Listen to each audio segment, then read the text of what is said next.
नमस्कार, मैं कनक। आप देख रहे हैं दैनिक समाचार। आइए नजर डालते हैं आज की कुछ खास खबर की ओर। प्रगति मैदान में 3 दिवसीय ग्लोबल प्रदर्शनी में गुरुवार ग्रोवर एवं ज्योतिरादित्य सिंधिया उपस्थित रहे। खनिज धातुओं के खनन और मटेरियल के क्षेत्र में 3 दिवसीय MMMM एक्सपो के 13वें संस्करण का उद्घाटन दिल्ली के प्रगति मैदान में गुरुवार को किया गया। कार्यक्रम के दूसरे दिन कार्यक्रम में Gulshan Grover brand ambassador, Taneja Industries एवं श्री नरेश बंसल सांसद उत्तराखंड व श्री ज्योतिरादित्य सिंधिया उड्डयन मंत्री भारत सरकार के VIP इत्यादि ने एक्सपो में शिरकत की और मोदी सरकार की उपलब्धियों के बारे में बताया। हाईवे के मैनेजमेंट की तारीफ की। विजिटर एवं व्यापारी मोदी सरकार की तारीफ करते दिखे। इंडस्ट्री के दिग्गजों की मौजूदगी में MMMM 2022 का आयोजन 5 दूसरी सहायक इंडस्ट्रीज, पावर टूल्स और फास्टनर्स, HTF के लिए एडवांस हैंड टूल्स, आधुनिक मशीन टूल्स के लिए IMEX इंजीनियरिंग और मैन्युफैक्चरिंग के लिए tech India, advanced cutting and welding equipment के लिए CWE जैसी सहायक इंडस्ट्रीज के साथ मिलकर किया गया।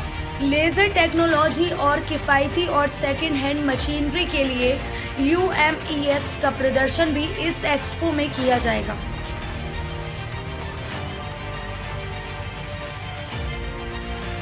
मैं जगदीश सिकरवार, एडिटर दैनिक समाचार, और आज हम हैं इंडिया एक्सपो सेंटर, जहाँ पे हमारे बीच में हैं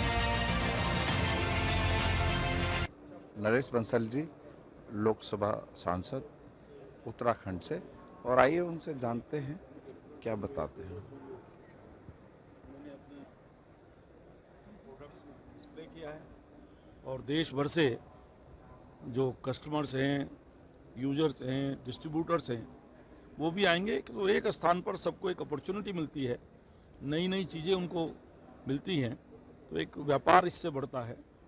और विशेष रूप से जो हमारे प्रधानमंत्री जी का आत्मनिर्भर भारत का संकल्प है, मेक इन इंडिया स्टार्टअप, उसकी बहुत सारी चीज़ें यहाँ पर आती है और उनको प्रोत्साहन मिलता है। सर, यहाँ आपने देखा होगा कि खास करके ट्रेडर्स बहुत आए हैं और MSME से भी जुड़े हुए मैन्युफैक्चरर आए हैं, उनके बारे में सर क्या होगा? निश्चित रूप से MSME को बहुत बड़ा बूस्ट आत्मनिर्भर भारत के अंतर्गत मोदी जी के नेतृत्व में सरकार ने दिया है। आज देश के भर के अंदर MSME की 6 करोड़ 30 लाख यूनिट्स हैं, जिसमें करोड़ों लोगों को रोजगार मिल रहा है। और विकास के पथ पर आगे बढ़ने के लिए मैं समझता हूँ MSME का लगभग 30 से 40% योगदान हमारी इकोनॉमी में है। और रोजगार देने के मामले में भी एग्रीकल्चर के बाद MSME सबसे आगे है। इसका बहुत बड़ा बूस्ट इस तरह के आयोजनों से मिलता है। सर, इस तरह के प्रोग्राम्स होने चाहिए सर। हाँ, निश्चित रूप से होने चाहिए। मैं ऐसे प्रोग्राम्स होने का पक्षधर हूँ। लगातार हर महीने लगभग इस तरीके की अपॉर्चुनिटी हर ट्रेड को, मतलब एक जैसे टूल्स एक्सपो है, यहाँ अपॉर्चुनिटी मिली है, ऐसे ही हर ट्रेड, हर कैटेगरी के मैन्युफैक्चरर्स और ट्रेडर्स को। मैं ये मानता हूँ कि प्रगति मैदान ये बना ही इसलिए है कि यहाँ पर हर ट्रेड के एग्जीबिशंस, हर ट्रेड के फेयर्स ये लगते हैं और ये इस प्रकार के आयोजन होते रहने चाहिए। इससे क्या है कि एक स्थान पर जो यूजर है, सेलर है, रिटेलर है, डिस्ट्रीब्यूटर है, उन सबको एक स्थान पर सारी चीज़ें मिल जाती हैं देखने के लिए। फिर जैसा जिसका स्कोप होता है वो उसमें आगे बढ़ता है। तो एक अपॉर्चुनिटी तो सबको मिलती है, जो बेचने वाले हैं उनको भी मिलती है, खरीदने वाले हैं उनको भी मिलती है। सर, नए टेक्नोलॉजी लेकर ट्रेडर्स आए हैं, तो इसके लिए और लोगों को इसका लाभ मिल रहा है, तो इसके लिए आप भारत सरकार को कितना महत्व देंगे? नहीं, भारत सरकार के प्रयासों से ही ये सब हो रहा है।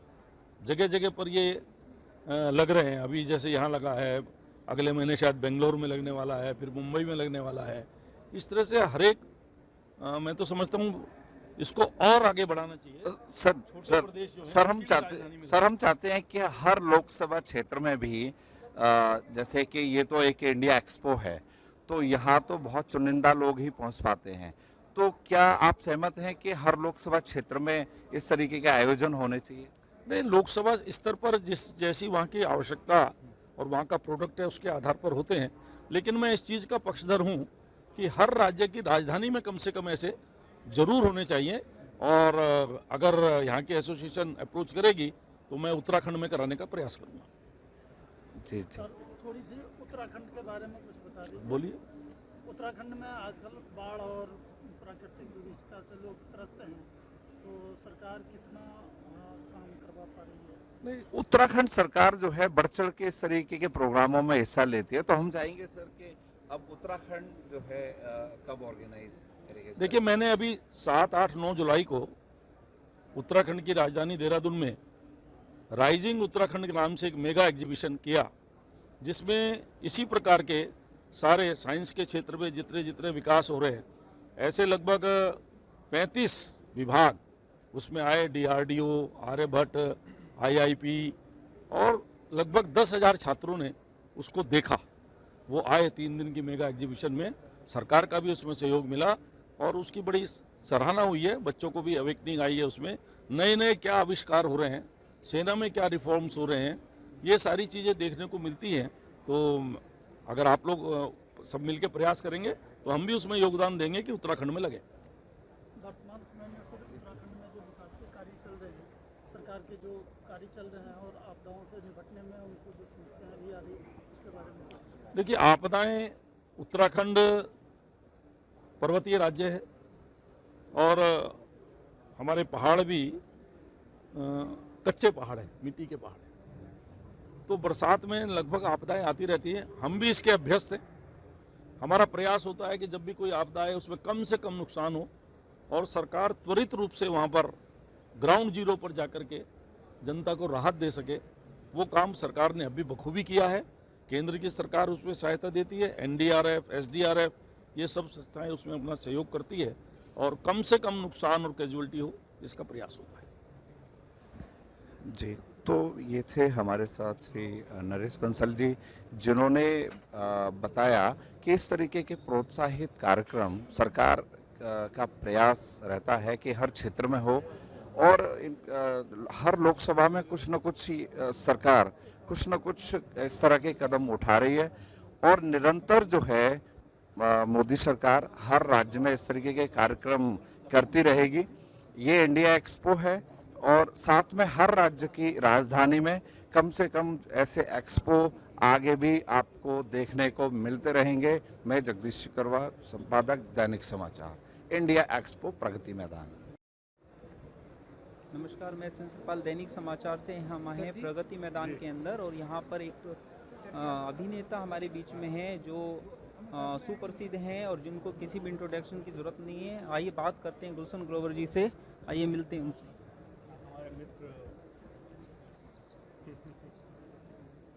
तनेजा जी, जिनकी क्या कहते हैं कि युवा one of the greatest welding brand है, जिसका क्या कहते हैं, मैं पहले स्टार्ट हुआ था ब्रांड एम्बेसडर की तरह, अभी परिवार की तरह से तो ग्रेट युवा, उनके आमंत्रण पर मैं यहाँ पर आया हूँ और मेरे लिए ये एक्सपीरियंस बहुत ही इंटरेस्टिंग है क्योंकि मैंने इससे पहले इस प्रकार के यूज़फुल काम की एग्जीबिशन देखी नहीं थी। नॉर्मली क्या होता है, आपने कपड़ों की एग्जीबिशन देखी, आपने कोई और डेकोरेटिव चीज़ों की एग्जीबिशन देखी, पर जो जिस घर में, जिस फैक्ट्री में, जिस मॉल में आप जाते हैं, उसके पीछे जो स्ट्रक्चर खड़ा किया गया है, उसके पीछे जो जोड़ तोड़ की कहानी है, उसमें नॉर्मली कलाकार वगैरह कम ही आते हैं। तो बड़ा आनंद आया यहाँ पर आकर, बहुत अच्छा लगा और ढेरों शुभकामनाएं सभी को। बहुत मुझे डिटेल में खामोश, जब मैं बोलता हूँ 3-4 घंटे आदमी सुनते हैं, उसके बाद मैं चला जाता हूँ। दैनिक समाचार आपका स्वागत करता है। एक कोई भी सर शुभचिंतकों को सर क्या बताएंगे, अपने शुभचिंतकों को? किसको जी?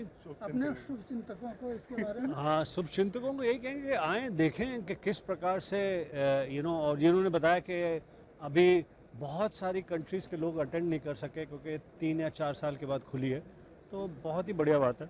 और अभी मैंने जो यूज़ करे ग्रेट युवा, वो गुड मैन, बाकी सारे बैड मैन। सर मैनों के लिए ये मैं क्या कहते हैं कि ये बैडमैन तो नहीं है, चूँकि बैडमैन एक हमारा ब्रांड है, खुद का ब्रांड है, तो उसका ये तोहफा बैडमैन जो कि ग्रूमिंग प्रोडक्ट्स हैं, हर्बल ग्रूमिंग प्रोडक्ट, उसका ये तोहफा मैं ख़ास तौर पे मेरे मित्र के लिए लेकर आया। थैंक यू जी। और चूँकि जैसे स्टेज पे एक बुके होता है फिर खींच लेते हैं ना, ऐसे मैं ले लेके सभी को दिया जा रहा हूँ। एक बार हम अंदर से भी दिखाना चाहेंगे सबको। एक बार ये आप सर प्लीज ये देखिए, ये मुझे जब इन्होंने लॉन्च किया था, पहले दिन मुझे दिया था, मुझे इन्होंने अशोका होटल में, ताज होटल में इनका फंक्शन था, वहाँ पे लॉन्चिंग थी, तो गिनती के बुलाए थे, उनमें से एक भाई बना हुआ तो मुझे बुलाया था इन्होंने, और वहाँ पे दिया था। ये प्रोडक्ट वाकई में बहुत बढ़िया है, हम घर में भी यही यूज़ करते हैं अब। This is good. सर काफ़ी टाइम से इंडस्ट्री में दिखाई नहीं दे रहे हैं, कम बैक क्या हुआ? अरे पिक्चरें लगातार आ जा रही हैं। अभी तो क्या कहते हैं सर, हमारी एक one of the India's biggest picture Indian 2 कमला हसन के साथ उसकी शूटिंग कल रिज्यूम हुई है। बहुत बड़ी picture, Shankar director, so it's always going on something. Sir काफ़ी फेमस है आपके डायलॉग, और उसमें से कोई फेवरेट हो आपका तो सर प्लीज़ सुनना चाहेंगे। Badman. Sir get great, thank you very much. जिंदगी का मजा तो सर वो ये एक बार आप दोहरा दें आपसे ही वो डायलॉग सुनना था। अरे नहीं, आप डायलॉग, अब सब काम वाम छोड़ के डायलॉग सुन रही है, क्या कर रही है? Thank you. ये थे हमारे साथ में अभिनेता गुलशन ग्लोवर जी, और उन्होंने हमसे बात करी और बताया कि किस तरीके से नेशनल लेवल पर जो है यहाँ पे प्रोग्राम हो रहा है, किस तरीके से लोगों के लिए कार्य हो रहा है। तो मैं इसी के साथ दैनिक समाचार सेंसर पाल।